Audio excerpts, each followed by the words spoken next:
ಎಲ್ರಿಗೂ ನಮಸ್ಕಾರ. ಆರಕ್ಷಕ ವ್ಯವಸ್ಥೆಯ ಪ್ರಮುಖ ಕರ್ತವ್ಯಗಳಲ್ಲಿ ಒಂದು ಅಪರಾಧ ತಡೆಗಟ್ಟುವಿಕೆ ಮತ್ತು ಅಪರಾಧ ಪತ್ತೆ ಮಾಡುವಂಥದ್ದು.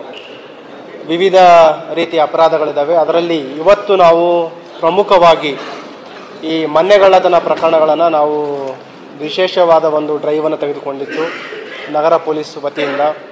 ಅದರ ಒಂದು ಪ್ರಯತ್ನದಿಂದ ಎಲ್ಲ ಪೊಲೀಸ್ ಸ್ಟೇಷನ್ಗಳಲ್ಲಿಯೂ ಕೂಡ ವಿಶೇಷ ಕಾರ್ಯಾಚರಣೆ ಮಾಡಲಾಗಿತ್ತು.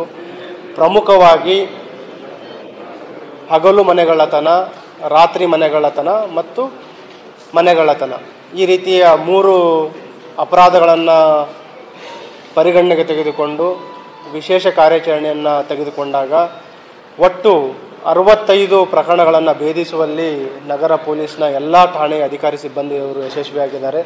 ಅದಕ್ಕೆ ನಾನು ಅವರಿಗೆ ಅಭಿನಂದನೆಗಳನ್ನು ಸಲ್ಲಿಸಲಿಕ್ಕೆ ಇಷ್ಟಪಡ್ತೇನೆ. ಈಗ ನಾವು ಅಂಕಿಅಂಶಗಳನ್ನು ನೋಡಿದಾಗ ಒಟ್ಟು 65 ಪ್ರಕರಣಗಳ ಪತ್ತೆಯಾಗಿದ್ದಾವೆ. 114 ಆರೋಪಿಗಳನ್ನು ಬಂಧನ ಮಾಡಲಾಗಿದೆ. ಈ ಬಂಧಿತ ಆರೋಪಿತರುಗಳಿಂದ ಒಟ್ಟು 936 ಗ್ರಾಮ್ನ ಚಿನ್ನಾಭರಣಗಳು, 1908 ಗ್ರಾಮ almost 2 kg silver ornaments, cash ಮತ್ತು ಇತರೆ ವ್ಯಾಲ್ಯೂಯಬಲ್ಸ್. ಕೆಲವು ಆರೋಪಿಗಳಿಂದ ಕಳ್ಳತನ ಏನು ಮಾಡಿದ್ರು, ಅವರು ದವಸ ಧಾನ್ಯಗಳಿರ್ಬೋದು, ವಾಹನಗಳಿರ್ಬೋದು, ಅವರು ಕೃತ್ಯಕ್ಕೆ ಬಳಸಿದ ವೆಹಿಕಲ್ಸ್ಗಳಿರ್ಬೋದು ಮತ್ತು ಇತರೆ ವ್ಯಾಲ್ಯೂಯಬಲ್ಸ್, ಕೆಲವು ಎಲೆಕ್ಟ್ರಾನಿಕ್ ಐಟಮ್ಸ್ ಇದೆ, ಮೊಬೈಲ್ ಫೋನ್ಸ್ಗಳಿದ್ದಾವೆ, ಟೆಲಿವಿಷನ್ಸ್ಗಳಿದ್ದಾವೆ. ಈ ರೀತಿ ಒಟ್ಟು 83,43,000 ಮೌಲ್ಯದ ವಸ್ತುಗಳನ್ನು ವಶಪಡಿಸ್ಕೊಳ್ಳಿ ನಮ್ಮ ಅಧಿಕಾರಿ ಸಿಬ್ಬಂದಿಯವರು ಯಶಸ್ವಿಯಾಗಿದ್ದಾರೆ.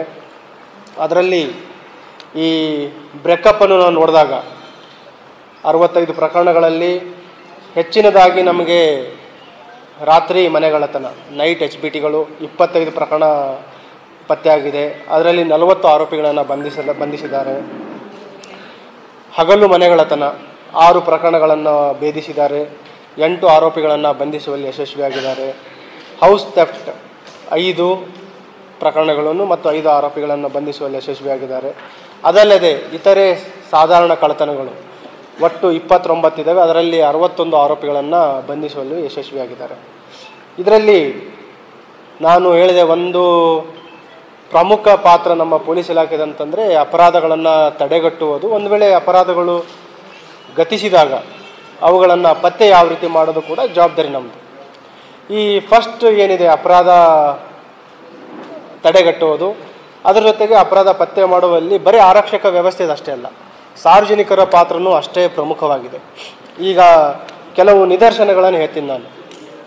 ಈಗ ಒಂದು ಇನ್ಸಿಡೆಂಟಲ್ಲಿ ಎಲ್ಲಿ ಅಶೋಕನಗರ ಪೊಲೀಸ್ ಸ್ಟೇಷನಲ್ಲಿ ಒಬ್ಬರ ಮನೆಯಲ್ಲಿ ಕಳ್ಳತನ ಆಗುತ್ತೆ.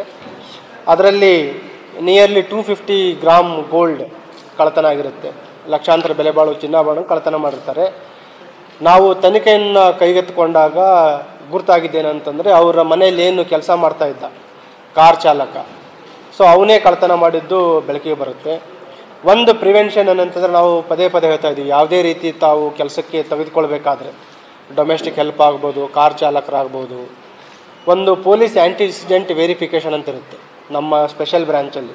ಇಲ್ಲಿ ತಾವು ಏನಾದರೂ ಯಾರಿಗೆ ತಾವು ಕೆಲಸಕ್ಕೆ ತೆಗೆದುಕೊಳ್ತೀರಿ, ಒಂದು ಬೇಸಿಕ್ ಆ್ಯಂಟಿಸಿಡೆಂಟ್ ವೆರಿಫಿಕೇಷನ್ ಮಾಡಿದಾಗ ಅವನಿಗೆ ನಮ್ಮ ಪೊಲೀಸರು ಕರೆದು ವಿಚಾರಣೆ ಮಾಡ್ತಾರೆ. ಅವನ ಅಪರಾಧ ಹಿನ್ನೆಲೆ ಇದೆಯಾ ಇಲ್ಲ ಅನ್ನೋದು ಗೊತ್ತಾಗುತ್ತೆ. ಒಂದು ವೇಳೆ ಇಲ್ಲ ಅಂತಂದರು ಒಂದು ಇಂಟ್ರ್ಯಾಕ್ಷನ್, ಪೊಲೀಸ್ ಇಂಟ್ರ್ಯಾಕ್ಷನ್ ಏನಾಗುತ್ತೆ ಅವನ ಆ್ಯಂಟಿಸಿಡೆಂಟ್ ವೆರಿಫಿಕೇಷನ್ದು, ಅದ್ರ ಮೇಲೇ ಅಪರಾಧ ತಡೆಗಟ್ಟುವ ಒಂದು ವಾತಾವರಣ ಅಲ್ಲಿ ಸೃಷ್ಟಿಯಾಗುತ್ತೆ. ಪೊಲೀಸರು ಕರೆದಿದ್ರು, ವಿಚಾರಣೆ ಮಾಡಿದ್ರು ಅಂತ. ಆವಾಗ ಇವನು ಅಪರಾಧ ಮಾಡುವಂಥ ಪ್ರಮೇಯನೂ ಕಡಿಮೆ ಆಗುತ್ತೆ. ಸೊ ಬೇಸಿಕ್ ಇದರಿಂದ ಕಲಿಬೇಕಾಗಿದ್ದು ಅಂತಂದರೆ, ಯಾರಿಗಾದರೂ ತಾವು ಹೈರ್ ಮಾಡಬೇಕಾದ್ರೆ ಸೇಫ್ಟಿ ಪ್ರಿಕಾಷನ್ ಅಂತಂದರೆ ಪೊಲೀಸ್ ಆ್ಯಂಟಿಸಿಡೆಂಟ್ ವೆರಿಫಿಕೇಷನ್. ಈವೇನ ತಾವು ಯಾರಿಗಾದರೂ ಬಾಡಿಗೆ ಮನೆ ಕೊಡಬೇಕಾದ್ರೂ ಅಲ್ಲಿನೂ ಕೂಡ ತಾವು ಯಾರಿಗೆ ನೀಡ್ತಾ ಇದ್ರೆ ಅಲ್ಲಿನೂ ಕೂಡ ಪೊಲೀಸ್ ಆ್ಯಂಟಿಸಿಡೆಂಟ್ ವೆರಿಫಿಕೇಷನ್ ಮಾಡಿದ್ರೆ ಅಲ್ಲಿನೂ ಕೂಡ ನಿಮ್ಗೆ ಗೊತ್ತಾಗುತ್ತೆ, ಯಾರಾದರೂ ಔಟ್ಸೈಡರ್ಸಿಗೆ ತಾವು ಕೊಟ್ಟಿದ್ದರೆ ಅವರ ಅಪರಾಧ ಹಿನ್ನೆಲೆ ಏನಾದರೂ ಇದೆಯಾ ಅಂತ. ಮತ್ತು ಇನ್ನೊಂದು ಪ್ರಕರಣದಲ್ಲಿ ಏನಾಗಿದೆ ಅಂತಂದರೆ, ಇದು ಒಂದು ಸ್ಟ್ರೇಂಜ್ ಇನ್ಸಿಡೆಂಟ್. ಇದು ಆಗಿದ್ದು ಚೌಕ್ ಪೊಲೀಸ್ ಸ್ಟೇಷನ್ ಲಿಮಿಟ್ಸಲ್ಲಿ. ಇದರಲ್ಲಿ ಈ ಮನೆಗಳ್ಳತನ ಆಗುತ್ತೆ. ಈ ಮನೆಗಳ್ಳತನ ದೂರದಾರ ಜೊತೆನೇ ಅಪರಾಧಿಗಳು ಬಂದು ಸ್ಟೇಷನ್ ಮೇಲೆ ಒತ್ತಾಯ ಹಾಕ್ತಾ ಇರ್ತಾರೆ. ಏನು ಪತ್ತೆ ಮಾಡ್ತಾಯಿಲ್ಲ ನೀವು, ಇಷ್ಟು 1 ವಾರ ಆಯಿತು, ಆಲ್ಮೋಸ್ಟ್ ಯಾವುದೇ ಎಫರ್ಟ್ಸ್ ಆಗ್ತಾಯಿಲ್ಲ ಅಥವಾ ಪ್ರೋಗ್ರೆಸ್ ಆಗ್ತಾಯಿಲ್ಲ ಪ್ರಕರಣದಲ್ಲಿ ಅಂತ ಒತ್ತಡ ಆಗ್ತಾ ಇರ್ತಾರೆ. ಆಮೇಲೆ ತನಿಖೆ ಚುರುಕಾಗಿ ನಮಗೆ ದೊರೆತ ವೈಜ್ಞಾನಿಕ ಕೆಲವು ತಾಂತ್ರಿಕ ಸಾಕ್ಷ್ಯಾಧಾರಗಳ ಮೇಲೆ ಅದರಲ್ಲಿ 2 ಜನ ಆರೋಪಿಗಳನ್ನು ಬಂಧಿಸಲಾಗುತ್ತೆ. ಇದರಲ್ಲಿ ಇವರೇನು ವಿಕ್ಟಿಮ್ಸ್ ಫ್ಯಾಮಿಲಿ ಮೆಂಬರ್ಸ್ ಎಲ್ಲ ಯಾವಾಗ ಅವರು ಬ್ಯುಸಿ ಇದ್ದಾರೆ ಮತ್ತು ಎಲ್ಲಿ ಮನೆಗೆ ಬಿಟ್ಟು ಹೋದಾಗ ಅದು ಅವರಿಗೆ ನಿಖರವಾದ ಮಾಹಿತಿ ಇರುತ್ತೆ. ಅದೇ ಸಂದರ್ಭದಲ್ಲಿ ಅಪರಾಧ ಮಾಡಿರ್ತಾರೆ. ಶಾರ್ಟ್ ಟೈಮ್ ಇರುತ್ತೆ ವಿಂಡೋ. ಸೊ ನಮಗೆ ಈ ಔಟ್ಸೈಡರ್ಸ್ ಬಂದು ಅಫೆನ್ಸ್ ಮಾಡಬೇಕಾದ್ರೂ ಕೆಲವು ಸಲ ಏನಾಗುತ್ತೆ, ಕೆಲವು ಕುರುಗಳಿರುತ್ತೆ, ಅದ್ರ ಬಗ್ಗೆಯೂ ತಮಗೆ ತಿಳಿಸ್ತೀನಿ. ಈ ಒಂದು ಘಟನೆಯಲ್ಲಿ ಯಾವರು ವ್ಯಾಲ್ಯೂಬಲ್ಸ್ಗಳನ್ನು ಎಲ್ಲಿಟ್ಟಿದ್ದರು ಮತ್ತು ಅವರು ಚಲನವಲನದ ಬಗ್ಗೆ ಕೆಲವು ಅವರ ನೈಬರ್ಸ್ಗೆ ಮತ್ತು ಸಂಬಂಧಿಕರಿಗೆ ಗೊತ್ತಿರುತ್ತೆ. ಇದರಲ್ಲಿ ಒಬ್ಬ ಸಂಬಂಧಿಕ ಯುವಕ ಇದ್ದಾನೆ ಮತ್ತು ನೆರೆಯ ಒಬ್ಬ ಯುವಕ ಇದ್ದಾನೆ. ಅವರನ್ನು ಕೂಡ ಬಂಧಿಸಿ ಅದರಲ್ಲಿಯೂ ಕೂಡ ಬೆಲೆ ಬಾಳುವ ಚೌಕ್ ಪೊಲೀಸ್ ಸ್ಟೇಷನ್. ಮತ್ತು ಇದಲ್ಲದೆ ನಾವು ಪ್ರೊಫೆಷ್ನಲ್ ಅಫೆಂಡರ್ಸ್ ಅಂದರೆ ರೂಢಿಗತ ಅಪರಾಧಿಗಳು, ಇದರಲ್ಲಿ ಕೆಲವು ಅಪರಾಧಿಗಳು ಅಂತರ್ಜಿಲ್ಲಾ ಇದ್ದಾರೆ, ಸ್ಥಳೀಯರಿದ್ದಾರೆ ಮತ್ತು ಅಂತಾರಾಜ್ಯ ಈ ರೂಢಿಗತ ಮನೆಗಳತನ ಮಾಡುವಂಥ ಅಪರಾಧಿಗಳನ್ನು ಕೂಡ ನಾವು ಬಂಧಿಸಿದ್ದೀವಿ. ಅದರಲ್ಲಿ ಒಬ್ಬನು ಹನಿ ಸಿಂಗ್ ಅಂತ ಇದ್ದಾನೆ. ಅವನು ಇಲ್ಲಿ ಲೋಕಲ್ ಅಫೆನ್ಸ್ ಮಾಡಿದ್ದಾನೆ, ಗ್ರಾಮೀಣ ಪ್ರದೇಶದಲ್ಲಿ ಅಪರಾಧ ಮಾಡಿದ್ದಾನೆ, ಜಿಲ್ಲೆ ಪ್ರದೇಶದಲ್ಲಿ, ಅಲ್ಲದೆ ಬೇರೆ ಬೇರೆ ಜಿಲ್ಲೆಗಳಲ್ಲದೆ ಮತ್ತು ಬೇರೆ ಹೊರ ರಾಜ್ಯಗಳಲ್ಲೂ ಅಪರಾಧ ಮಾಡಿ